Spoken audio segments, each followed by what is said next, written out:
Uma vez, meu boa tarde, bom dia, aqueles que estão assistindo esse vídeo novamente. Peço que você dê aí seu joinha, né, se inscreva no canal para você estar recebendo os novos estudos que são feitos. Hoje eu vou fazer um estudo, uma continuidade daquele sobre como estudar a Bíblia, o método de Jesus, mas mostrando um lado muito mais técnico, né, que é a questão da lógica bíblica, né? Há muitos assuntos que eles não estão deixados claros, estão implícitos. Então, através dessa compreensão lógica da Bíblia, você consegue compreender o assunto. Existem coisas que não, na Bíblia que estão claras. Você lê a passagem e ali está claro. Alguns assuntos não, exige que você faça uma conexão lógica para que você possa entender o sentido e o significado da palavra. Dentro desses métodos de Jesus, a gente já viu alguns exemplos, né, que Jesus usava como perguntas, né? Lá no caminho de Emaús, ele mostra o conteúdo de toda a palavra a respeito dele. Você vê Jesus, é um exemplo que ele chega, né, para os discípulos e diz assim para eles: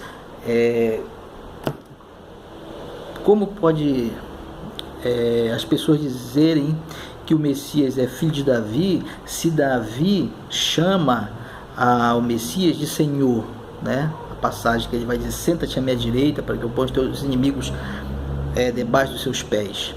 Então Jesus faz com que os discípulos analisem a própria palavra de Deus dentro de uma conotação lógica, né? Como poderia Jesus ser filho de Davi se Davi chama o Messias de Senhor?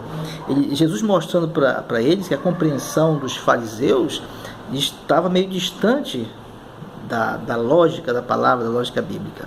Então ele usa esse argumento, né, para os discípulos raciocinarem, eles pensarem, né? E é claro que se você for analisar dentro do contexto bíblico, você não pode dizer que Jesus era filho de Davi. Primeiro porque ele não foi gerado por José.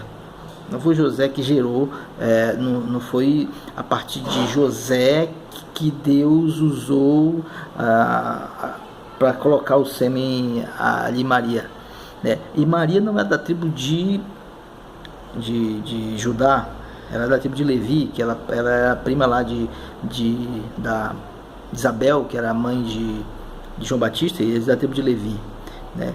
Então eu não posso dizer que Jesus era filho de Davi, porque ele não foi gerado pelo descendente de Davi. Na verdade, a lógica bíblica está mostrando que Jesus assume, né, a linhagem de Davi. A partir da linhagem ele recebe por estar inserido na família de Davi, que é José, ele passa a ser um descendente, mas era o descendente da promessa feita a Davi, né? Então ele não é um descendente carnal de Davi, e era isso que ele queria mostrar para os discípulos, que a palavra de Deus ela tem essas formas lógicas de se compreender, e às vezes não está claro, está implícito, né? E a partir do entendimento lógico você vai conseguir compreender algumas coisas que estão implícitas. Há um momento que Jesus fala para os fariseus ali na situação da moeda, né? Ele pergunta de quem alguém pergunta se ele podia pagar imposto a César. Ele diz: de quem é a moeda, de quem é a esfinge, de quem é o desenho que está na moeda. E eles falam: é de César. E Jesus diz: dai a César o que é de César e a Deus o que é de Deus, né? Então ele mostra a lógica de algumas coisas ali dentro desse contexto. Então, dentro do estudo da palavra de Deus, há coisas que não estão explícitas, não estão em mistério, estão implícitas. É preciso que eu entenda como um todo a palavra de Deus, eu veja nos pequenos detalhes as respostas, né? Eu vejo que muitas pessoas, por exemplo, fazem perguntas na internet como: quem foi a mulher a mulher de Caim? Quando que você encontra na própria Bíblia toda a resposta sobre isso aí, quem foi a mulher de Caim? Não há mistério nisso aí, não há complicação, né? Algumas pessoas esperam encontrar na Bíblia tudo às vezes expresso diretamente, né, numa linguagem direta. Não faça isso, não faça aquilo, é desse jeito. E há muitas coisas que estão implícitas. Você vê, por exemplo, você não ouve falando que a mulher de Pedro, mas você encontra Jesus curando a sogra de Pedro. Se ele tinha sogra, naturalmente ele devia ter uma mulher, né? Podia ser viúva, não sei, mas indica que Pedro havia contraído matrimônio. Então você não encontra a passagem dizendo que Pedro era casado, ou dizendo assim, Pedro era esposo de fulano de tal, ou esposa era fulano era esposa de Pedro. Mas você encontra nesse detalhe a sogra de Pedro. Você faz a conexão lógica. Se tem sogra, naturalmente teria uma mulher. Então é importante de entender isso aí. Quando você entende um pouco a lógica da Bíblia, você vai entender que algumas coisas que são colocadas sobre alguns assuntos que as pessoas complicam são entendidos de forma muito simples. É muito simples esse entendimento, né? Outra coisa que as pessoas colocam é a questão de Caim, como eu falei, né? Quem foi a mulher de Caim, e você encontra ali em Gênesis, né? Falando sobre quando Deus cria o homem, por exemplo, ele diz: crescei e multiplicai-vos, né? Então já tinha sido estabelecido antes do pecado uma regra de multiplicação, né? Que seriam os filhos de Davi entre eles e gerando novos seres humanos. Essa está colocado lá na Bíblia isso, né? Então não existe não foi colocado na humanidade uma nova forma de se multiplicar. Era a partir de embora houvesse o pecado, era uma continuidade daquilo que foi programado, que foi planejado para a multiplicação da humanidade, né? É claro que a Bíblia ela não coloca em alguns detalhes lapso de tempo, né? Porque você lê que Caim saiu da presença de Deus, aí você entende que ele já casou. Ele pode ter um lapso de tempo muito grande até esse casamento de Caim, e a Bíblia fala que Adão teve filhos e filhas, né? 800 anos ele passou, e muitos filhos e filhas. Então está ali, né, implícito, né, através das passagens, como foi a questão do casamento de Caim, né? Então a forma de olhar a lógica da Bíblia nos ajuda a compreender algumas passagens que às vezes as pessoas complicam. Um exemplo muito claro disso: algumas pessoas dizem, eu já vi algumas pessoas no próprio YouTube dizer: o sábado ele não foi dado desde o Gênesis, não foi ordenado, né?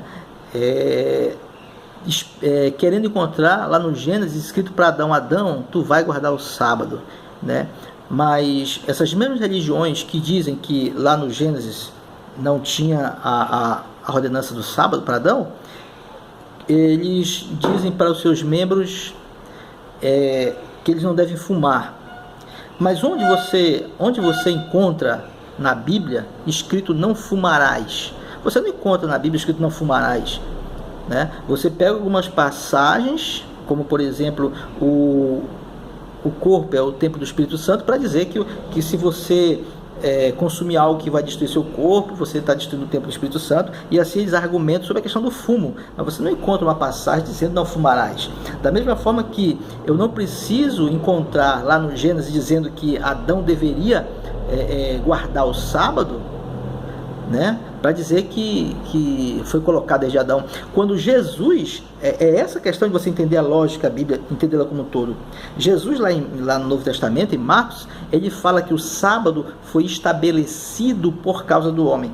Veja bem, estabelecido. Aonde foi estabelecido? Lá no Gênesis. Jesus faz uma ponte para o passado e fala lá do Gênesis, onde aconteceu o estabelecimento do sábado. Então ele já coloca que o sábado já foi dado para o homem ali, sim, como uma ordenança ali para o próprio homem. É claro que tem uma situação de vivência antes do pecado. Você encontra Abel matando um cordeirinho, fazendo um sacrifício de cordeirinho, mas você não vê um registro de Adão matando um cordeiro. Mas entende-se que ele fez isso porque esse foi o método deixado por Deus para a remissão dos pecados na antiguidade. Então, com certeza, Adão matou cordeirinhos para pedir perdão aos seus pecados. E Abel aprendeu isso com Adão. Então, não está escrito que Adão matou um cordeirinho, não está escrito que Deus disse para Adão que agora em diante você vai matar um cordeirinho, né? Não está escrito isso, mas quando vemos o relato de Abel fazendo sacrifício, a gente entende que isso foi passado de pai para filho, né? Não é a partir de Abel que se faz sacrifício. Quando Adão pecou, foi estabelecido para ele esse método de graça, né? De matar o animal e confessar os pecados naquele animal. Então, a lógica bíblica, ela às vezes está implícita. Eu preciso conhecer o todo, ver os detalhes que vão me ajudar a entender o completo, né? O que diz mais sobre essa questão. Outro assunto importante que as pessoas às vezes, eu já vi algumas pessoas falarem, que eles dizem que Jesus não veio abolir a lei, ele veio cumprir. Então ele cumpriu, isso, ele cumpriu, acabou. Só que lá no mesmo verso diz o seguinte, Jesus fala no capítulo 5:17 de Mateus, ele fala o seguinte: eu não vim abolir a lei nem os profetas. Como eu posso pegar um verso que ele está dizendo que não veio abolir, e aí na sequência ele diz eu vim cumprir, dizer que cumpriu, aboliu? Se ele já falou na frente que não veio abolir, ele cumprir não significa que ele aboliu, né? Olha como falta uma compreensão lógica das pessoas que lêem esse verso, né? Se ele diz que não veio abolir, então nada que ele fez abolia, porque ele disse não vim abolir, então eu vim cumprir. E cumprir não significa abolir, porque ele já falou anteriormente, né? Ele fala anteriormente, eu não vim abolir. Então tudo que ele falar para baixo tem que estar em harmonia com o que ele falou aqui em cima. Se ele falou primeiramente eu não vim abolir, nada do que ele falar em todo o testamento vai abolir isso aqui. Então algumas pessoas não fazem essa conexão lógica da Bíblia, aí pegam versos na frente, Jesus falando, eu trabalho, meu pai trabalha até hoje, pronto, né, para guardar, porque Jesus trabalhou e Deus trabalha, né, para guardar. Eles esquecem que Jesus falou que não veio abolir, eles esquecem que Jesus falou que o sábado foi instituído por causa do homem.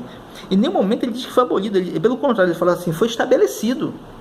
É isso que ele diz, foi estabelecido. O grande problema ali não era se devia ou não guardar o sábado, era a forma com que se estava guardando. É bem diferente. Então, é preciso que eu acompanhe a lógica bíblica para que eu possa ter uma compreensão. E muitas pessoas têm sido enganadas por conta disso, né? Eles leem uma passagem, não olham as suas conexões, não olham que a Bíblia é entendida como um todo, né? Eu não posso pegar uma única passagem da Bíblia e dizer que aquilo ali significa determinada coisa. Eu tenho que ver o conjunto da obra, eu tenho que ver as conexões lógicas que acontecem em cima desse entendimento dessa passagem. Então, há vários caminhos, né, que indicam essa questão da lógica bíblica, né? Há vários caminhos que indicam essa questão da lógica bíblica. Sobre a questão lá do Caim, como eu falei, você nota que não havia genealogia feminina. Você não vê citado uma filha de Adão, né? Então não era dada importância ao nascimento de uma mulher, porque foi prometido a Eva um varão que ia salvar. Então a expectativa de Eva e das mulheres posteriormente era que um dos seus filhos ia ser o Redentor. Então não se dava muita importância à questão do nascimento de uma menina, e não havia essa genealogia feminina. Quando você vê lá em Mateus, que vai falar da genealogia de Jesus, aí você vai ver que vai falando, né, Adão teve vários filhos, mas só citam aqueles filhos que faziam parte da genealogia do Messias, né? A própria Bíblia, lá em Gênesis, capítulo 5, né, versículo 4, diz que Adão gerou filhos e filhas, né? Então, teve muitos outros filhos que não são citados aí, né? Então, eu tenho que ter um entendimento lógico da Bíblia. Você vê que a Bíblia é apresentada de forma lógica. Há várias outras passagens mostrando essas conexões lógicas que Jesus apresentou, né? Há várias dessas conexões lógicas, né? Nas suas perguntas, na forma com que ele fazia as pessoas pensarem, na forma com que ele ensinou a palavra de Deus. Muitas vezes ele fazia com que as pessoas respondessem as perguntas raciocinando de forma lógica sobre o que estava sendo ensinado. E esse é um dos métodos, né, que Jesus deixou para nós compreendermos a palavra. né? Entendendo aquilo que está ligado entre si e às vezes colocado de forma implícita, né? Porque a Bíblia há muitas coisas que ela resume nesse lapso de tempo, né? Muitas pessoas, por exemplo, pegam e dizem: os mandamentos se resumem em 2, e não entendem que a palavra resumir não significa anulação, né? Não faz uma conexão lógica. O primeiro mandamento, amar a Deus, né, sobre todas as coisas, que amar a Deus significa guardar todos aqueles mandamentos que se referem a amor a Deus, e amar ao próximo se refere a todos aqueles mandamentos que se remetem a amor ao próximo. Então, nessa parte de como estudar a Bíblia, eu quis abordar hoje essa questão da lógica bíblica, mostrando que nós devemos ler com mais detalhe, procurando os pequenos detalhes, as conexões. É preciso que eu leia várias vezes a palavra de Deus e vou fazendo conexões com esses detalhes aí da palavra.